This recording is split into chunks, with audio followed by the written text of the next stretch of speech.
Nagpalit big seal yung outer seal yung nasa likod ng pulley. Okay naman, biglang nag-check engine light, namatay, tapos ayaw umandar at naka-stuck sa sports mode. Yan, pati tayo dyan. Nakailaw yung CVT, check engine, and ABS. Mode button, pero hindi siya nag-shift. Andarin natin. Wala. Redondo lang. Wala. Hindi matanggal. Stuck up.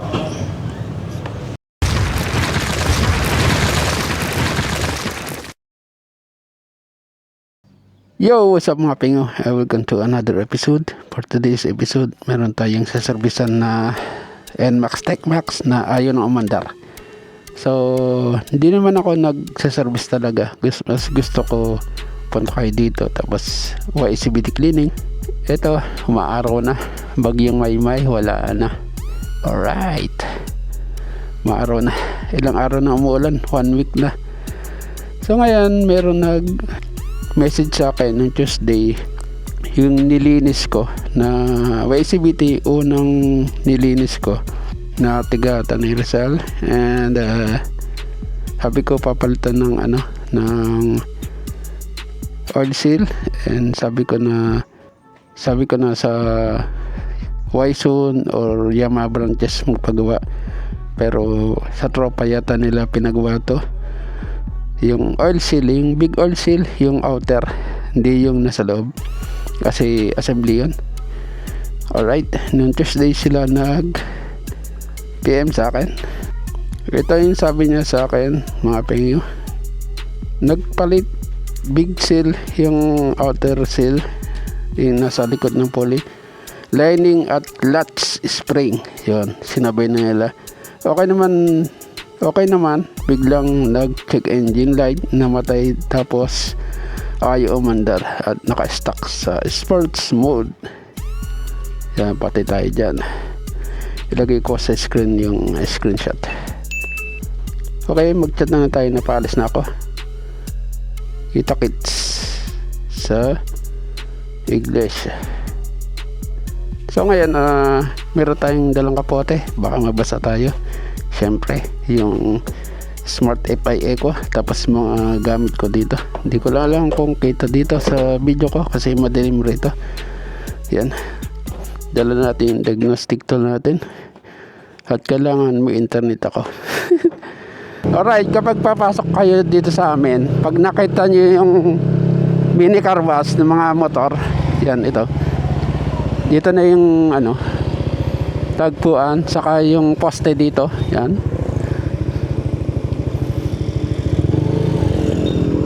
Meron bilisan nyo naman. Kapag nakita nyo yung model parts na tindahan ng mga accessories ng motor, yan, malapit na kayo.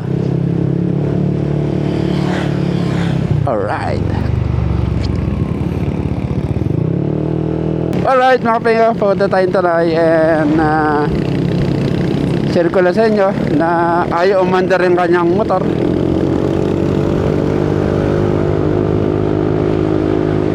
Yung customer natin dati nagpalit sila ng oil seal, pero sa tropa lang.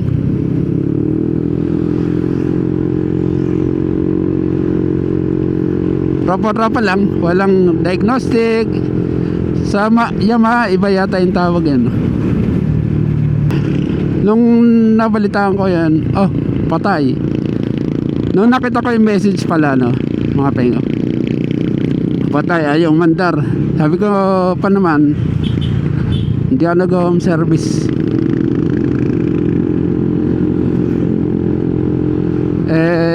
Hassle lang pagtutulak, pagdadala. Kaya sabi ko, sige, puntahan ko na, isingit ko sa oras ko. Tapos sinesip ko rin, ano kaya nangyari doon? Nagpalit lang ng oil seal yung outer, but nag-check engine. Sa una daw umandar, tapos biglang tumigil. Di ko lang alam kung pinapaandar nila ng matagal or saglit lang. Di ko lang alam kung paano ginawa nila, kasi nagpalit ng clutch lining sa springs. Alam mo, nagtaas ng springs. Sana walang kamalas para walang nasira masyado. Malamang di ba, pag papalit ng oil seal at tanggalin yung pulley, yung primary shift. Sana mapag-video tayo doon, mga pengo. Mag-request tayo na i-vlog natin para ma-share ko sa inyo. Dalawa lang yan yung di nabalik yung pulley na sa dating pwesto nung pinaanda na nila, or pag tinagal naman yung sakit, nalimutan, di under naman siya, kaya lang naka smooth lang, pero umaandar naman. Nangyari, umilaw yung CVT tapos hindi na mandar. Siguro nawala sa timing yun. So malalaman natin sa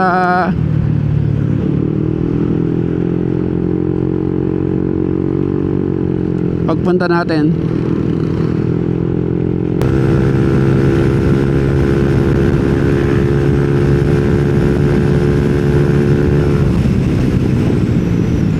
Puta ka na.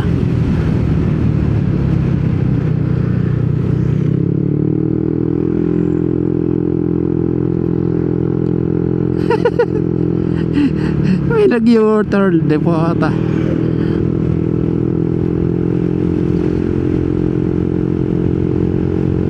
Right, mga penga, dandalan tayo kasi may dala tayo.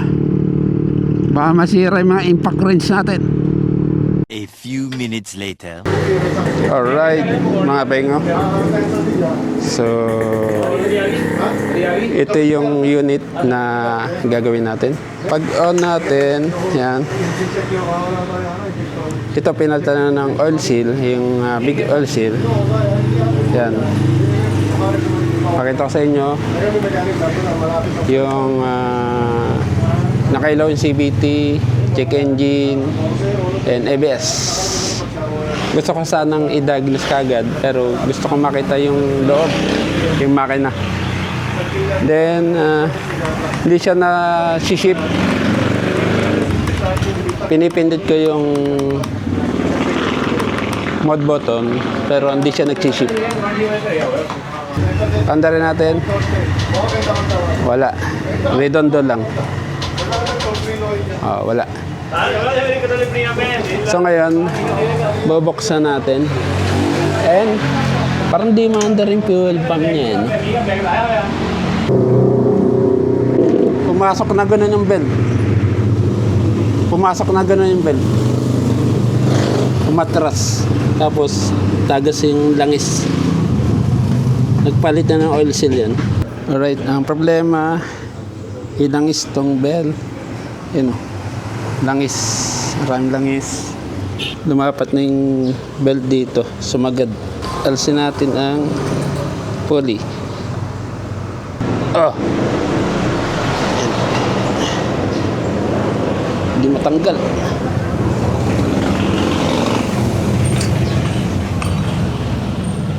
Stuck up. Hindi na gumalaw. Kumalas siguro yung likod. Ayun o. Silipin ko lang yan. Lubog o. Alright mga pengo. Nagpalit ng oil seal pero pumasok yung oil seal. So mukhang okay pa naman yung oil seal. So ngayon tatanggalin ko na lang. Wala namang gas-gas yung oil seal. Alright guys, yun na pag yun na. Notice ako nasira itong oil seal. Kailangan pala pag tatanggal nito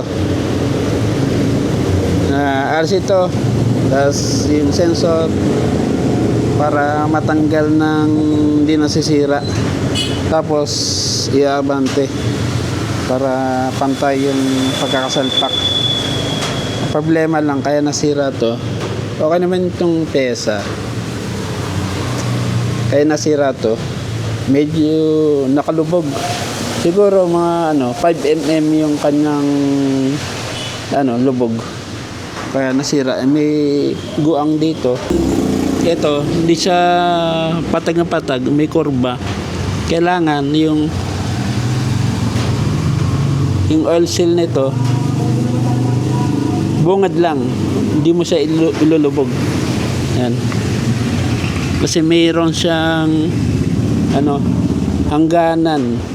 Wala siyang kantuhan, wala siyang yung stopper. Right. Yeah, ilan nagisira dito. Okay naman 'yun. Medyo nakalubog lang mga peng. Right, hintayin natin yung may-ari at ano kayong masasabi. Right. Alright guys. So, minoksan ko yung oil seal. Pulley pala, pulley. Yan. Noksan ko yung pulley. Yan.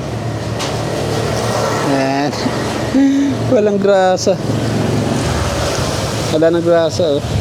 Kasi alam ko ito, tumagas yung grasa nito. So lagyan natin ng grasa to.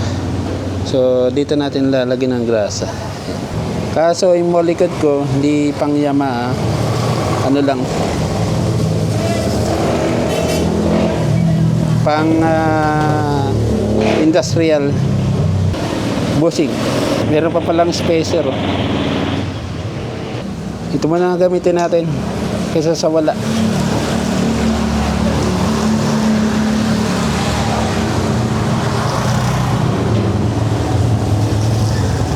Kaysa sa walang grasa.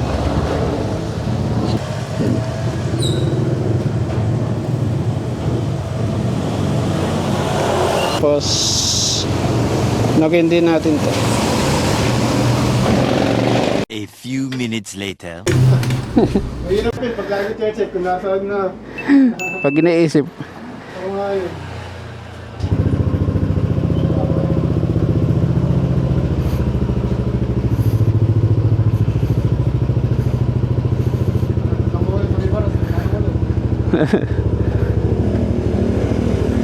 Paano nga? Okay. I-chat mo na lang ako kung nakabili ka na. Ano? I-chat mo na lang ako pag nakabili na. Salamat tayo. Thank you. Thank you. Magkano sa windshield? Magkano ko yun? Alin? Sa windshield to na. Nalimutan ko na. Okay. Thank you. Salamat tayo. Alright mga pengo. May lahing Indiano yung customer natin. So ngayon di pa nagawa at kailangan ng pesa, kailangan ng oil seal. So dapat pala tinanggal ko yung airbox, tapos yung ACVT motor, tapos inalis. Ang daming aalisin kasi.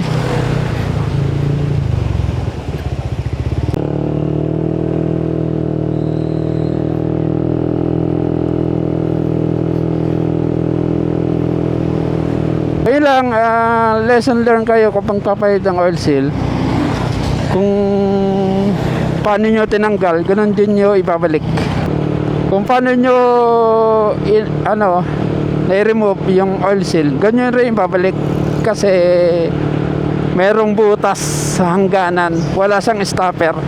Kaya huwag nyo papakpakin. Kung agad maaari, picturean nyo yung oil seal bago tanggalin.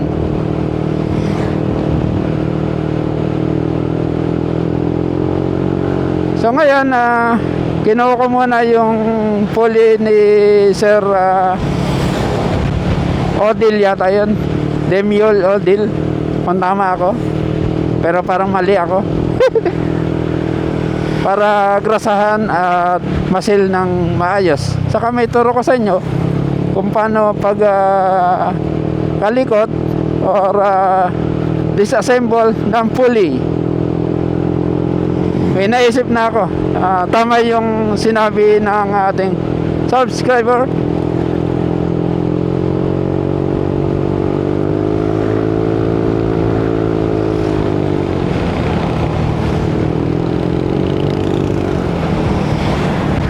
bawal lang ba? Parang hindi naman.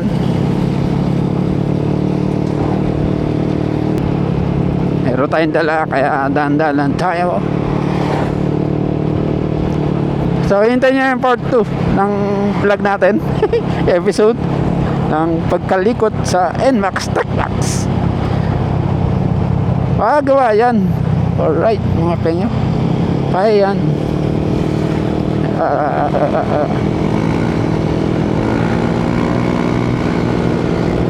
Kaya yan gawin.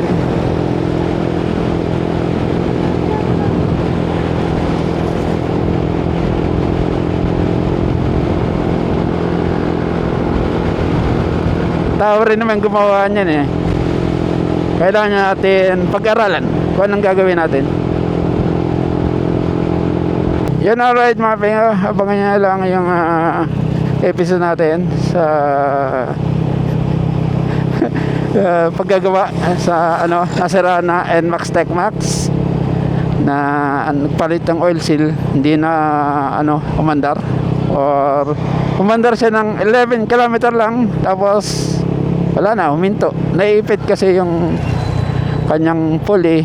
Hindi ko mamahatak nung nung una na natin.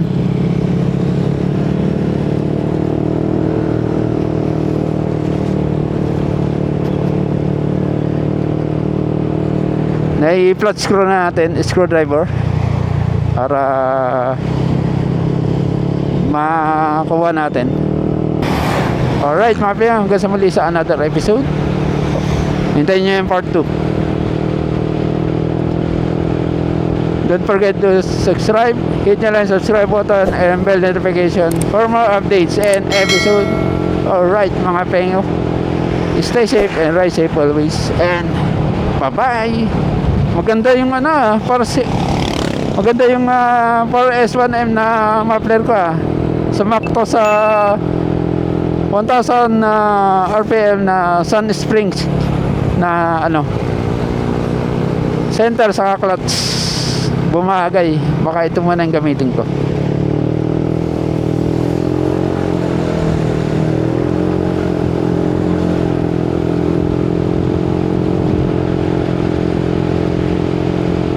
Bye-bye.